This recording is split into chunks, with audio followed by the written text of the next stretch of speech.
Assalamualaikum warahmatullahi wabarakatuh. Anak-anakku yang Bapak cintai, ini adalah pertemuan pertama kali Bapak untuk anak kelas 9. Kali ini Bapak ingin memberikan materi PPKN untuk anak kelas 9, yaitu dinamika perwujudan Pancasila sebagai dasar negara dan pandangan hidup bangsa. Pancasila dilahirkan pada tanggal 1 Juni 1945 melalui sidang BPU PKI yang telah digagas dan dirumuskan oleh Insinyur Soekarno dan para pendiri bangsa. Pada tanggal 18 Agustus 1945, Pancasila ditetapkan dan disahkan sebagai dasar negara Indonesia melalui sidang PPKI. Kedudukan Pancasila sebagai dasar negara dan pandangan hidup bangsa telah disepakati oleh seluruh bangsa Indonesia. Akan tetapi dalam perwujudannya banyak sekali mengalami pasang surut. Bahkan sejarah bangsa kita telah mencatat bahwa pernah ada upaya untuk mengganti Pancasila sebagai dasar negara dan pandangan hidup bangsa dengan ideologi lainnya. Fase perjalanan Pancasila dari masa ke masa. Ada 4 tahapan fase perjalanan Pancasila hingga sampai saat ini. Yang pertama, masa awal kemerdekaan. Pada tahun 1945 sampai dengan 1959. Kedua, pada masa Orde Lama pada tahun 1959 sampai dengan 1966. Ketiga, pada masa Orde Baru pada tahun 1966 sampai dengan 1998.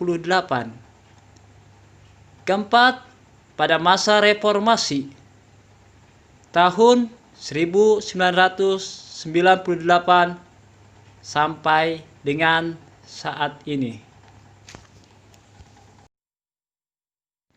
Yang pertama, pada masa awal kemerdekaan tahun 1945 sampai dengan 1959.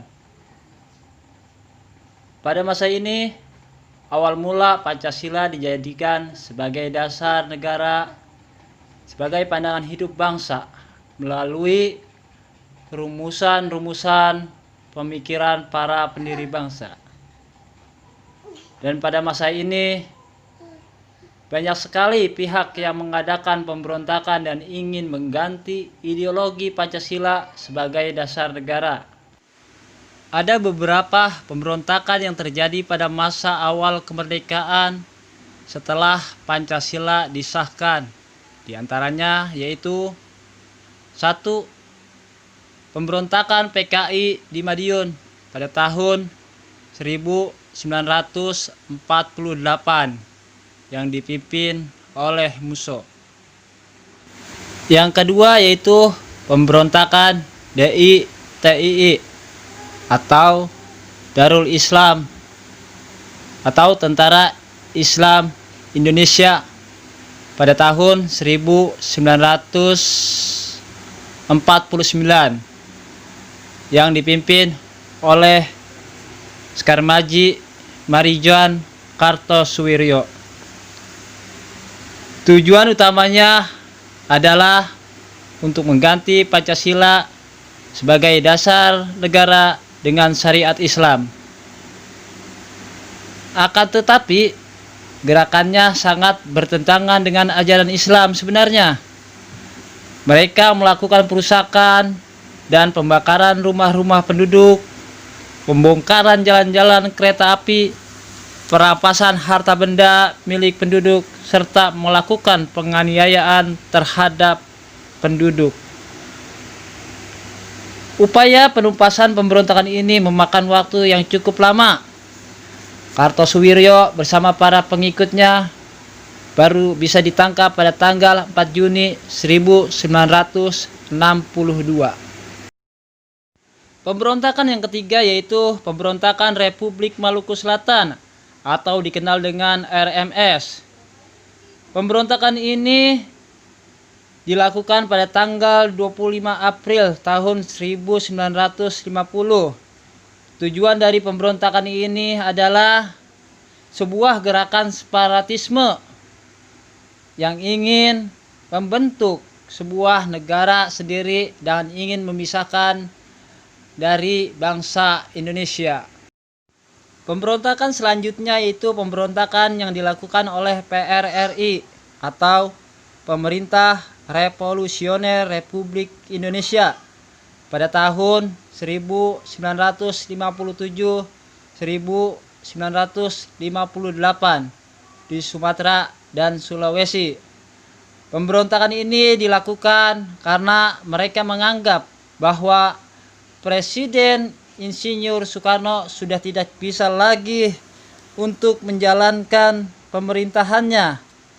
Mereka menilai banyaknya ketidakadilan, banyaknya ketimpangan sosial selama Presiden Insinyur Soekarno menjadi presiden, sehingga pembangunan di daerah menjadi terabaikan.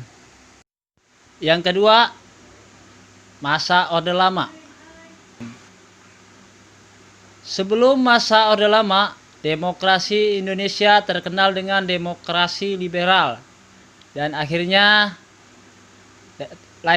masa Orde Lama berganti menjadi demokrasi terpimpin.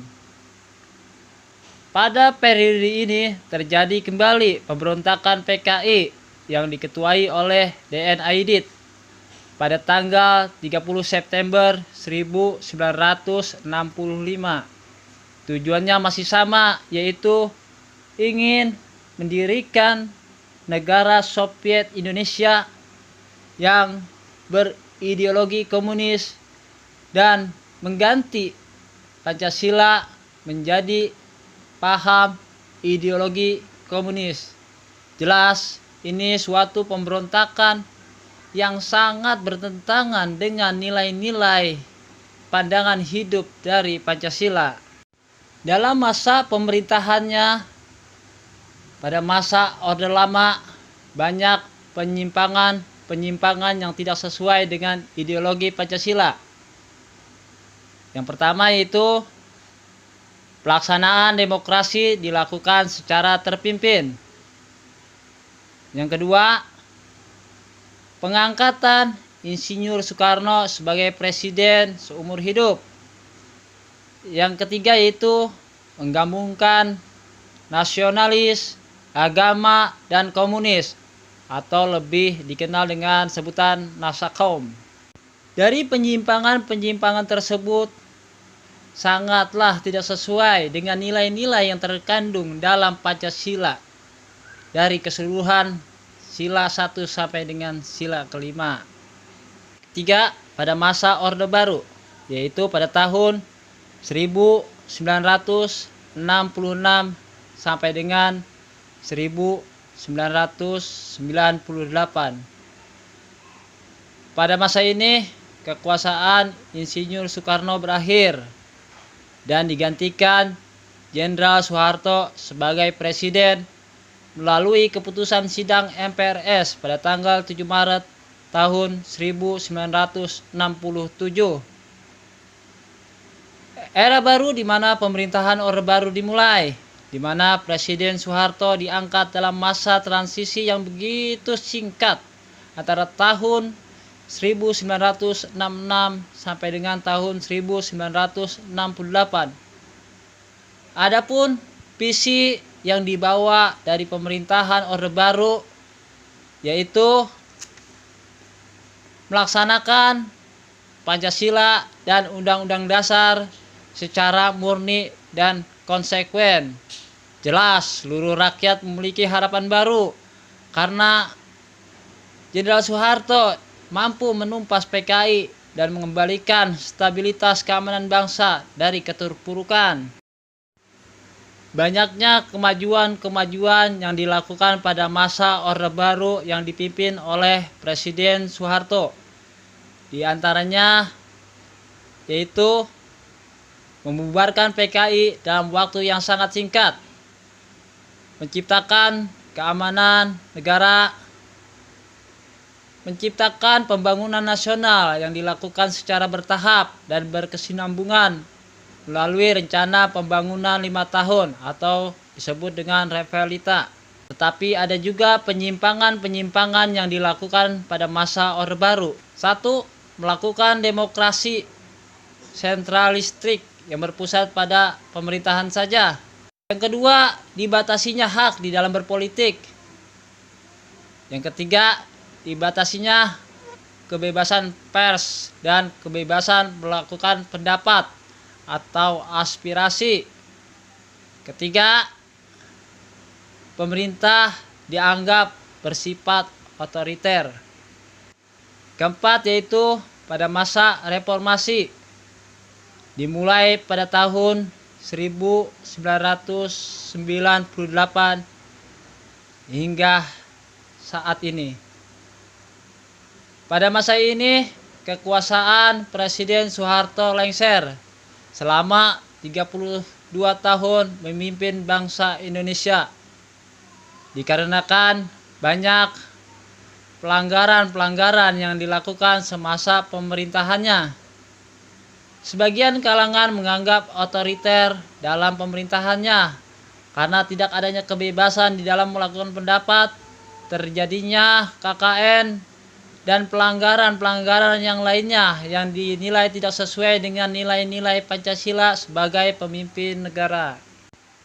Dan akhirnya terjadilah unjuk masa besar-besaran yang terjadi pada tahun 1998 di mana seluruh komponen mahasiswa se-Indonesia melakukan unjuk rasa ke gedung DPR.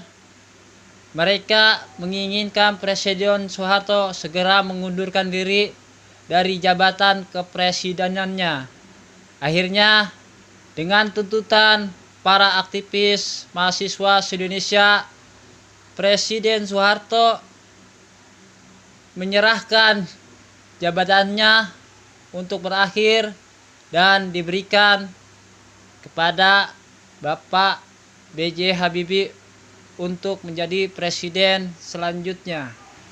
Pada masa reformasi, penerapan Pancasila sebagai dasar negara terus menghadapi berbagai tantangan.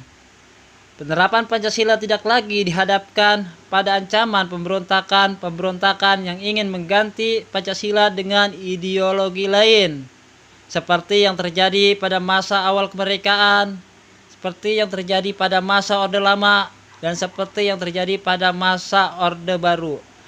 Akan tetapi lebih dihadapkan pada kondisi kehidupan masyarakat yang diwarnai oleh kehidupan yang serba bebas. Kebebasan yang mewarnai kehidupan masyarakat Indonesia saat ini meliputi berbagai macam bentuk, mulai dari kebebasan berbicara, berorganisasi, berekspresi, dan sebagainya. Pada hakikatnya, ideologi Pancasila terbagi menjadi dua bagian. Yang pertama yaitu ideologi terbuka, yang kedua yaitu ideologi tertutup. Ideologi terbuka atau dinamis artinya bahwa Pancasila mampu dan bisa menyesuaikan diri sesuai dengan keadaan zaman atau pemikiran, sesuai dengan nilai-nilai yang terkandung dalam Pancasila. Yang kedua yaitu ideologi tertutup atau statis. Artinya bahwa Pancasila tidak tertutup untuk perubahan atau pemikiran-pemikiran yang baru.